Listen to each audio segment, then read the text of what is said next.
একসময় মাওবাদী সন্ত্রাসের আতুর ঘর, কিন্তু এখন দিন বদলেছে। বাড়িকুড়ে চালকিগড়া গ্রামে সরকারি সহযোগিতায় কোয়েল চাষ করে স্বনির্ভরতার স্বপ্ন দেখছেন সংখ্যালঘু মহিলারা। বাড়িকুলে চালকিগোড়া মূলত সংখ্যালঘুদের বাস। বেশিরভাগেরই জমি নেই, তাই চাষাবাদ তেমন হয় না। ফসল যেটুকু ফলে তাতে সংসার চালানো দুষ্কর।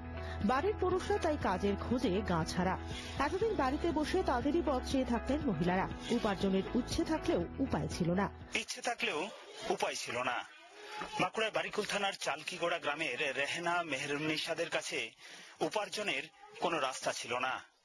সরকারি সহযোগিতায় এই চালকিগোড়া গ্রামে এখন তৈরি হয়েছে কোয়েল ফার্ম। পশ্চিমাঞ্চল উন্নয়ন পর্ষদের টাকায় ও ব্লক প্রশাসনের উদ্যোগে গ্রামেই তৈরি হয়েছে বিশাল কোয়েল ফার্ম। ফার্মের সঙ্গে যুক্ত করা হয়েছে গ্রামের মহিলাদের নিয়ে গঠিত ইসলাম গোষ্ঠী নামের স্বনির্ভর দলকে।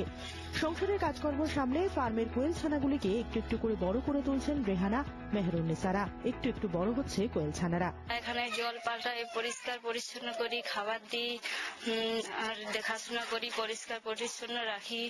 সবকিছু আমরা ভালো করে দেখাশোনা করি। কোয়েল ছানা বড় হলে স্বনির্ভর মহিলাদের সঙ্গে বাজারে যোগসূত্র তৈরি করে দেওয়া হবে, আশ্বাস বিটিও। তো বাকি যেগুলো 45 দিনের নিচে বয়স সেগুলো হয়তো অনেক সময়তে মারা যায়, কিন্তু যত আমরা স্টেজের 45 দিনের উপরে যেগুলোকে আমরা নিয়ে যেতে পারবো তারা যথেষ্ট বেঁচে যাবে। এবং ওখানকার যারা মহিলা আছে তাদের পক্ষে একটা অত্যন্ত ভালো লাইভলিহুড জেনারেশন স্কিম হিসেবে আমার মনে হয়। কোয়েল ফার্মিং অত্যন্ত লাভজনক। আগামী দিনে এই পাখির চাষ করেই স্বনির্ভরতার পথে পা রাখতে পারবেন তারা। আশার আলো দেখছেন চালকিগোড়ার স্বনির্ভর গোষ্ঠীর মহিলারা। আমরা আশা দেখছি, এটা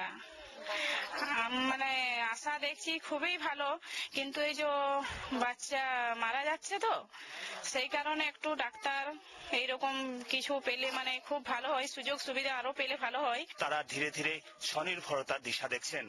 বাঁকুড়া চালকিগোড়া থেকে হীরক মুখার্জি, জি 24 ঘন্টা।